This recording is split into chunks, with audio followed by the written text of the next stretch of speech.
Hi, Jam. Please say hello. Hello everyone! Welcome to the channel of Doc Batikan. So my name is Jam Magno. I'm from Butuan City and I'm here after 2 years. I first came here because I was diagnosed with bipolar and I used to be so depressed. And now I'm back here to check up with Doc Batikan because I went through another phase of mental health issues that I want to be able to address and talk about with Doc Batikan. So now I'm here. And so, Jam, can you tell us your entire journey and comparing yourself the first time that you came here to clinic and now that you're back? I came here in December of 2017. It was literally a day after I wanted to commit suicide. That was the last time I thought about committing suicide and actually wanting to get through with it. I remember it so vividly because that was the last time I thought about suicide, but also the first time that I accepted that I actually needed help. And that's why I came here. That was 3 years ago now actually. And the difference between then and now is that now I have a son. I'm a single mother. But it was during this whole time of being under your treatment that I decided all these wonderful things that have happened in my life. So these are the things that I decided for myself. I also learned that mental health really is one of the most important things that one should think about. Not just now for the pandemic, but even before.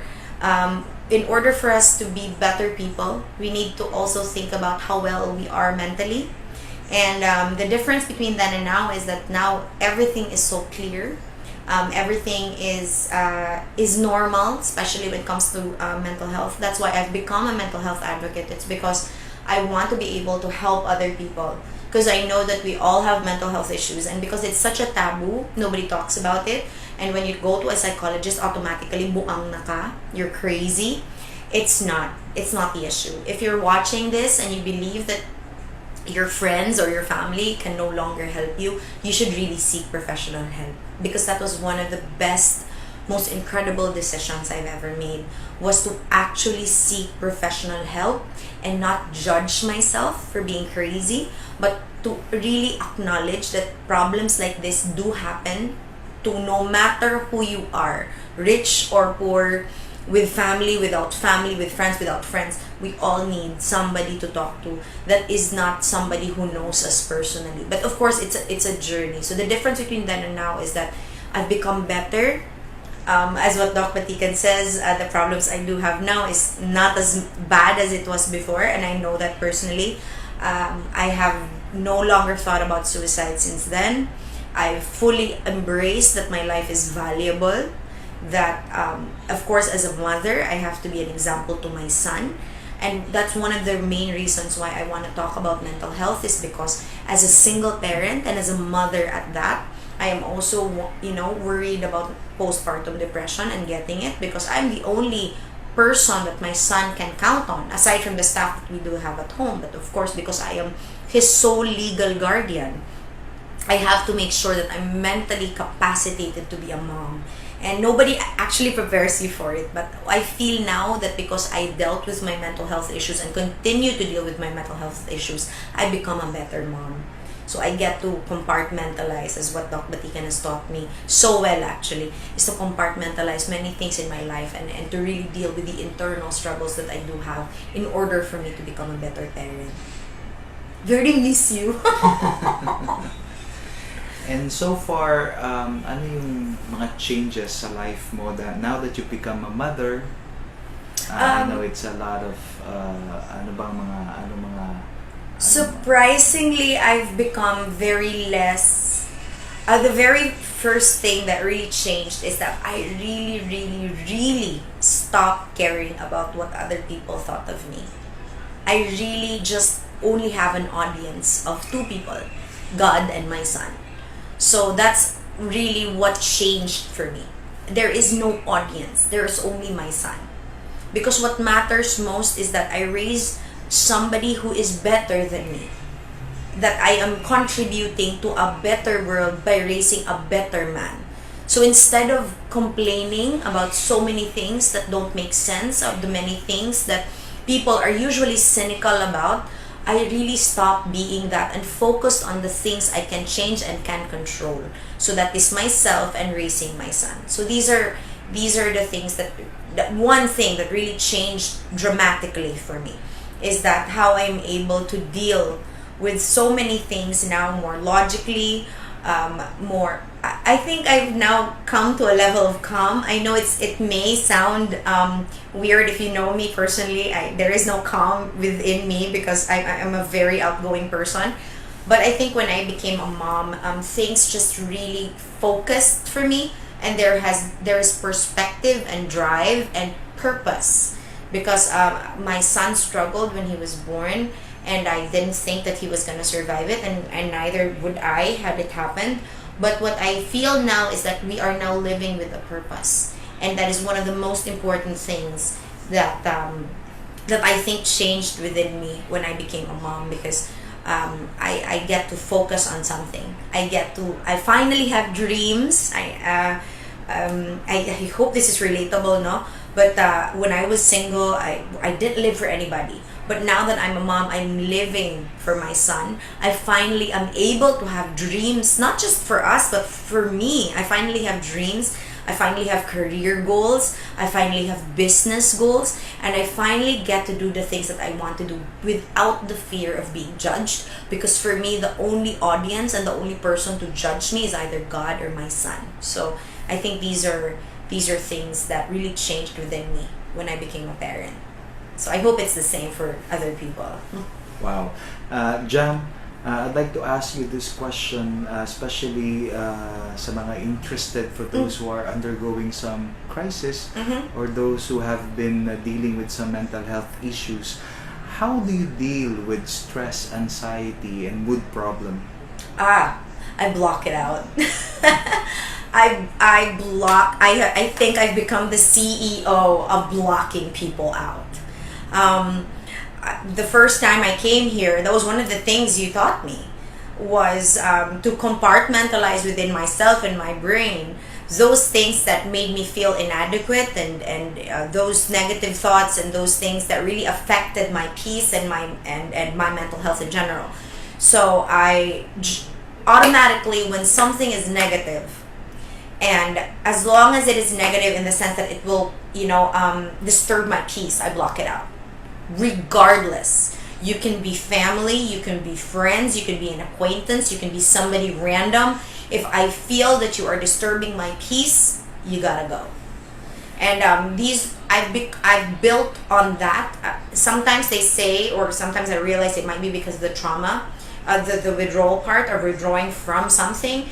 But what I also think of that is it has built within me the character of knowing that I'm not, trying to propagate perfection, but I'm just saying that when I am peaceful, I become more effective as a person with my goals, with the things I want to do, especially since I'm really into public service. I want to help people regardless of an office.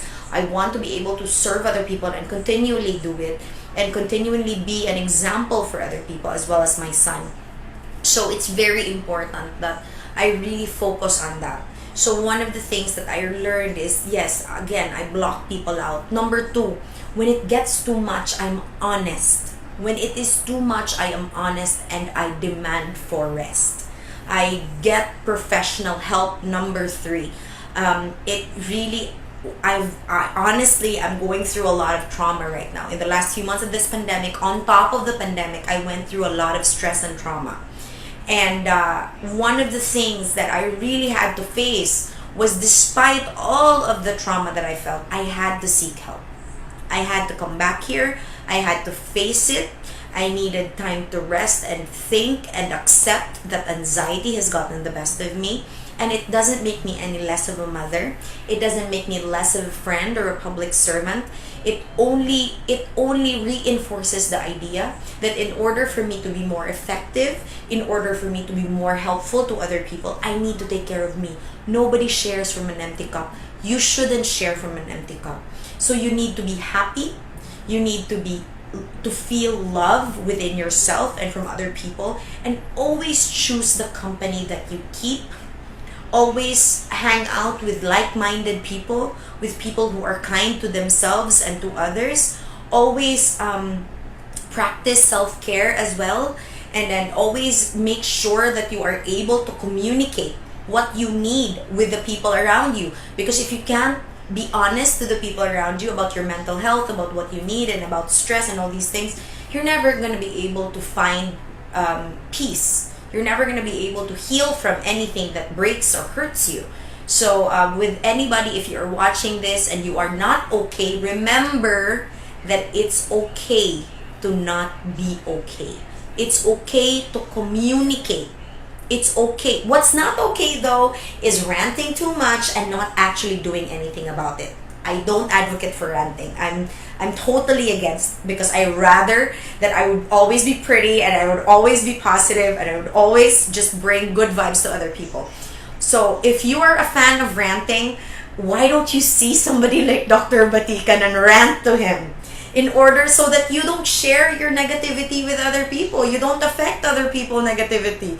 So one of the things that I want to advocate for is to really seek professional help. If you think you are affected by your mood swings, or you have mood swings that you cannot explain, again, breathe.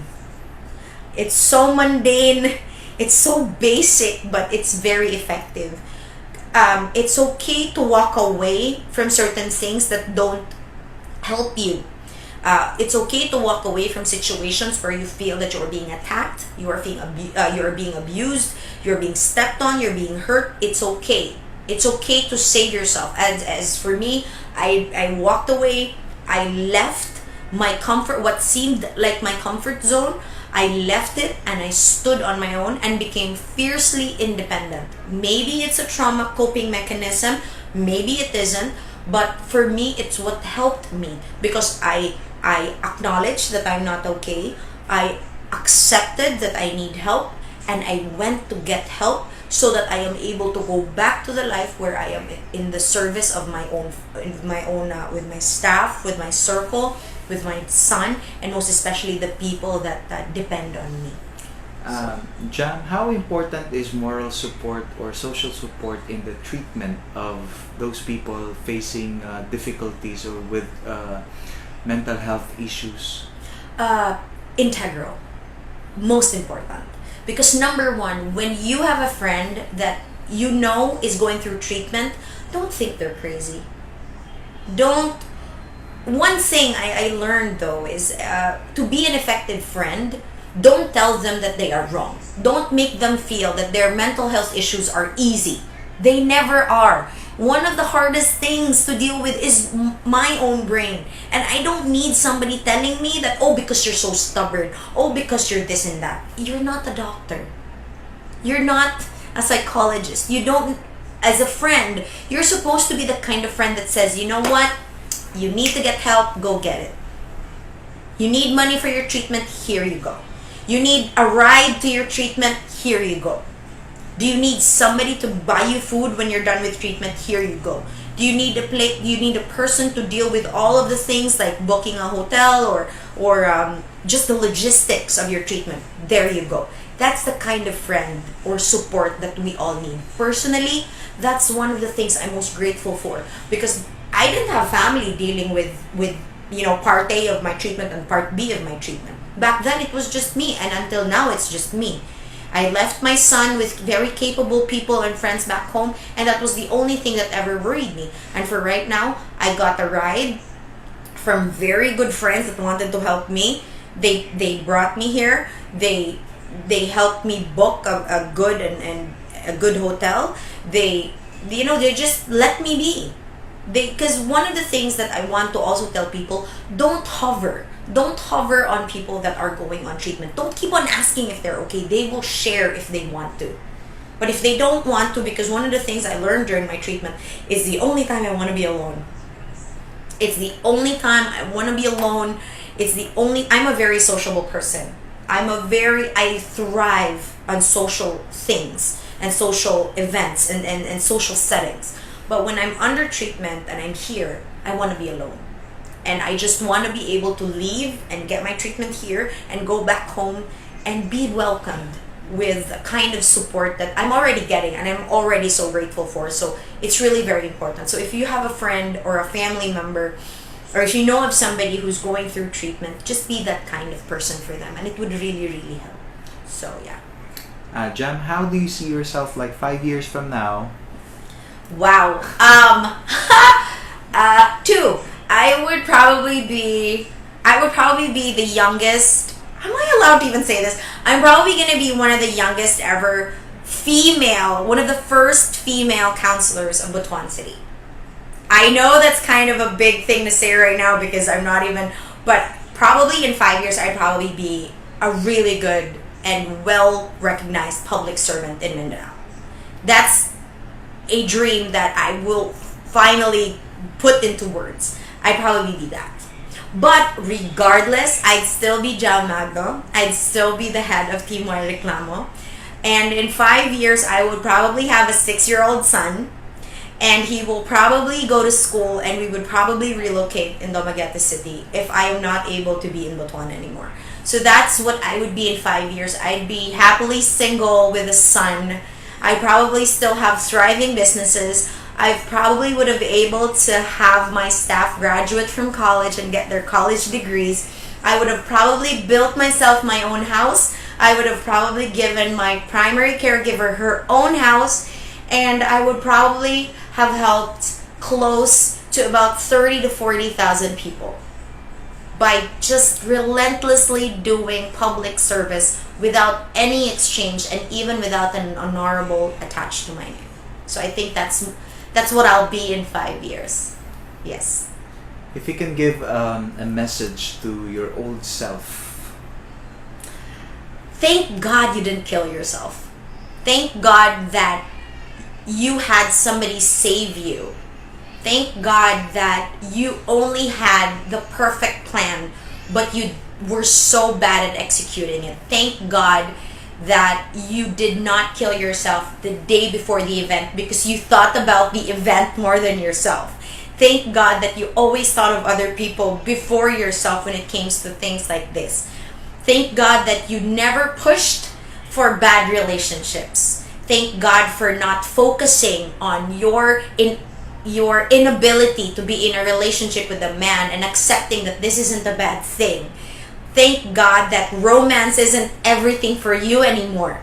Thank God that you did not listen to people who were supposed to save you when they insult you. Thank God that you saved yourself. And thank God for deciding that being a single mother is single-handedly the thing that made you want to live life better. And thank God that you did not listen to anybody tell you otherwise, that being a single mother is a disgrace, because it isn't. And thank God that you are empowered by your own faith and by building your faith in the Lord, because that's the best thing that ever happened to you, aside from the skincare that you chose to use. But again, thank God that you loved yourself more than anything, and thank God you're still here. So I think that's one of the things that I love about my younger self is that she fought. She fought hard enough, so we're still here. And we're gonna thrive forever and ever. Final message to those people who are struggling right now and probably watching this video. I always say this, laban lang. Laban lang. In every sense of and form of the word, fight harder. You are your worst enemy, but again, you are also the only person who can love yourself fiercely.